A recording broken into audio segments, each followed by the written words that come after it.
Hi everyone, so in this video we'll continue with subtopic 5.3 which is about self-inductance. So by its name, I think guys boleh imagine kot, maksudnya this circuit actually can produce induced EMF by itself. Okay, dia tak perlukan benda lain. So by itself it produce an induced EMF.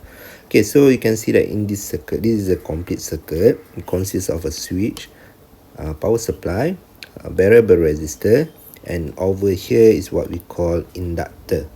Okay, this inductor can exist in terms of coil or solenoid. So just label this part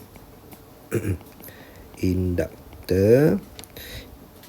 Okay, it exists in the form of either solenoid or coil. Okay, this is a variable resistor.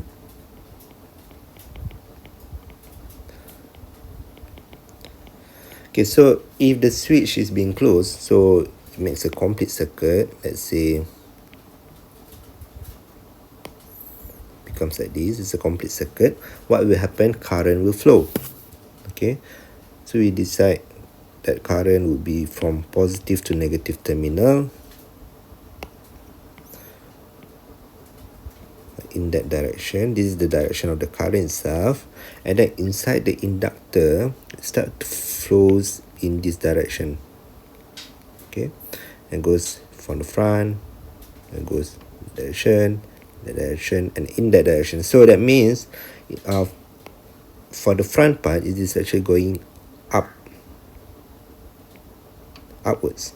Okay, so because you have okay, let's say you imagine that this one is a solenoid. Okay, so a solenoid, when you have a current passing through it, you know that it creates a magnetic field. Okay, so to determine the direction of magnetic field, you can use right hand grip rule.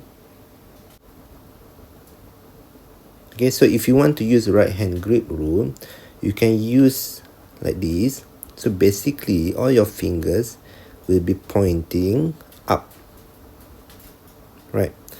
So your thumb will be pointing in that direction. So in this case, your north pole will be on the left hand side and the south pole on the right hand side. Okay, because this is north and this is south, right? So the magnetic field flow in that direction. Okay, you can imagine it like that, lah. Okay, and then if there's no, if there's if the current are constant like this, so it will remains like this. Okay, so now you can imagine, let's say if I switch off. Okay, I didn't switch off, I changed the resistance. Okay, if I change the resistance of the circuit, maybe I increase the resistance. So if R increase, you can imagine that the current is decreased. Okay, when the current is decreased, let's write down over here, R increase, current in the circuit decrease. When the current in the circuit decrease, you can imagine that the flux or the magnetic field decrease. Your flux also decrease. When you have a change in flux, like you learned yesterday, according to Faraday's, you will have an induced EMF. Okay, so once you have an induced EMF, like in this case, we try to oppose the change. So initially you have north and south over there. So if you try to oppose the reduction of flux, so it creates a magnetic field to be in that direction. So in this case, for induced, you have N in that direction and south in that direction. Okay, so your induced EMF will try to produce magnetic field in this direction. Okay, so you can imagine initially you have magnetic field to the left, but now the magnetic field to the right, which is due to the induced EMF. Okay, this change or this induced EMF will be in the opposite direction of the initial current. So induced EMF will be in opposite direction. So you call this one as induced EMF. Sorry, back EMF.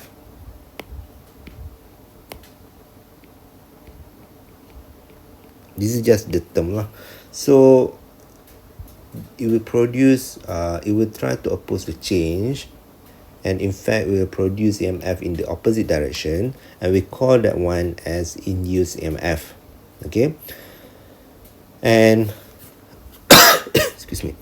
So let's see if I change the variable resistor to, maybe I put a lamp, okay, to really see what is the difference, what will happen, right? So if you have inductor in the circuits, when you try to switch on or switch off a circuit, okay, the lamp, like in this case, okay, it will take some times to light up the bulb to reach the maximum brightness, okay, and when you switch off, it will take some times before it completely turn off if you have the inductor. If you don't have the inductor, you will immediately switch to the full brightness and immediately goes to a dark lah. Okay, that's experiment that you can see lah. So the back EMF, the values of back EMF you can try to measure, but the time it happens will be very quick, so just for a moment. Okay, when there's a change, you can read the back EMF, but that one doesn't last forever, it just lasts for a moment.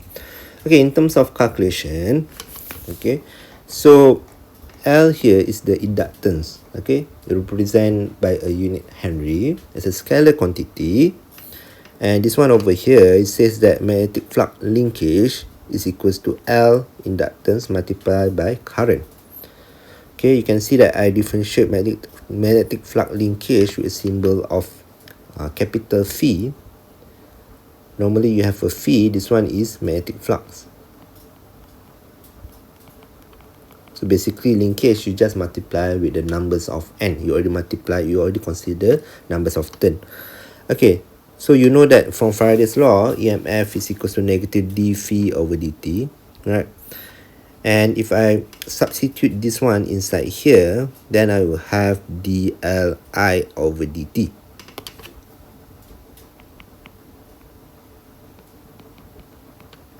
You know that L inductance does not change with respect to time, so I can bring the L to the front, right? So you have this kind of formula. And if I rearrange and I want to find the inductance, my L now becomes induced EMF over change in current over time. Okay, so this is one way of calculating the inductance. Okay, and this one is just a derivation. You can derive this part and you can came out with this one. Okay, where inductance is equals to magnetic flux linkage with over current.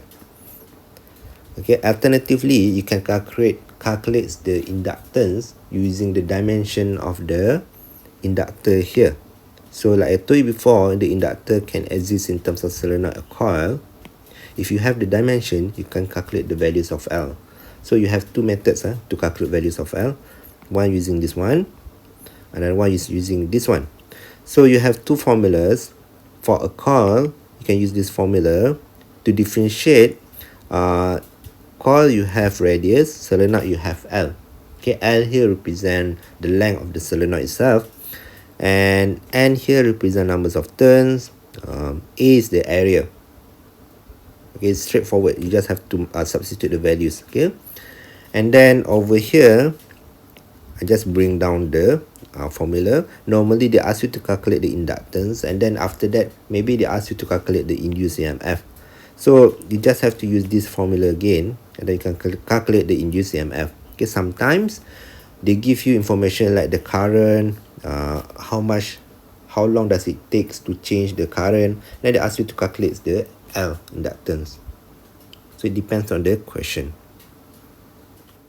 Okay, so now let's try to look at some of the example. This one is question number 12 from the tutorial. Question 12a says distinguish between self-inductance and mutual inductance. So obviously you haven't learned about mutual inductance, but it's okay. Okay, the difference between self-inductance and mutual inductance. Self-inductance is the characteristic of the coil itself. So it really depends on the dimension of itself. Okay, it does not depend on other thing. And mutual inductance, it depends on the characteristic of a pair of coils. So you have to consider two pairs of coils. So for self-inductance, you can imagine you have one solenoid. So mutual inductance, later you learn that it basically consists of two solenoids. So you have to compare, or you have to consider both solenoids, right? Both coils. Okay, and then another one is the change in the strength of the current in the coil is opposed by the coil itself by inducing an EMF. Okay, this one is F.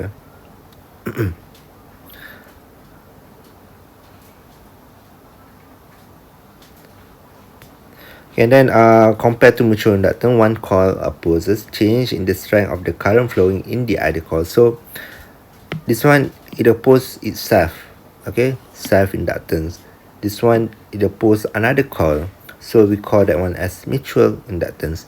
So it is unaffected. Both of these are unaffected by the change in the current producing it. So the only criteria that affects the inductance itself is actually the dimension or the characteristic of the inductor. Okay, moving on to the next question. Question number 12b. Okay, calculate the inductance of a solenoid containing 200 turns. Okay, it says that it has a 200 turns if the length of the solenoid is 30 cm and cross-sectional area is 6 centimeters square. So basically you want to use the equation. You have two equations to calculate the inductance. One is for coil, another one is for solenoid. So we're gonna start with because this is a solenoid, so we're gonna use mu naught n squared A over L. Okay, mu naught is equals to 4 pi times 10 negative 7, and here is equals to 200 turns. And then it says here that the length is 30 cm, so I change to SI unit 0.3 meter, and then cross-sectional area A is equals to 6 times 10 to the power of negative 4, because that one is centimeter, negative 2 times 2, because that one is square, so negative 4 meter square. So to solve this one, L is equals to 4 pi times 10 negative 7 multiply with 200 turns square. Area is 6 times 10 to the power of negative 4. Okay, sometimes they might give you radius, so you have to use pi r square. And then the length here is 0.3. Okay, we already changed to SI unit. Make sure you don't forget to include the square there. So L here is equals to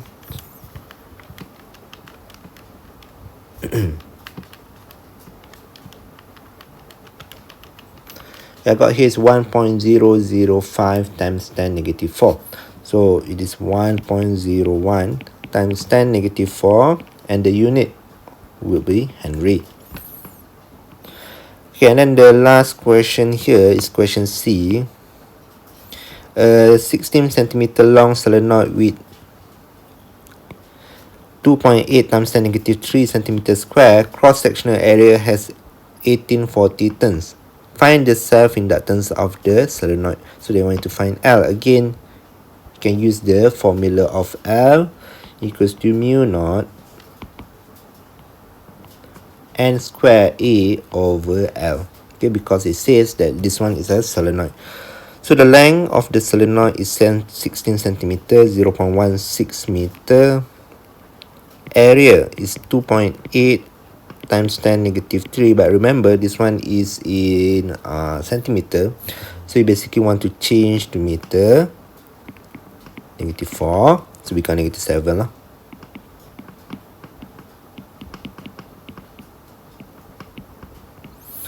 And then numbers of turn is 1840. So L now is equals to 4 pi times 10 negative 7. Numbers of turn, and it's 1840 square. Area is 2.8 times 10 negative 7. And your length is 0.16. Make sure everything is in SI unit. So straight away you can calculate.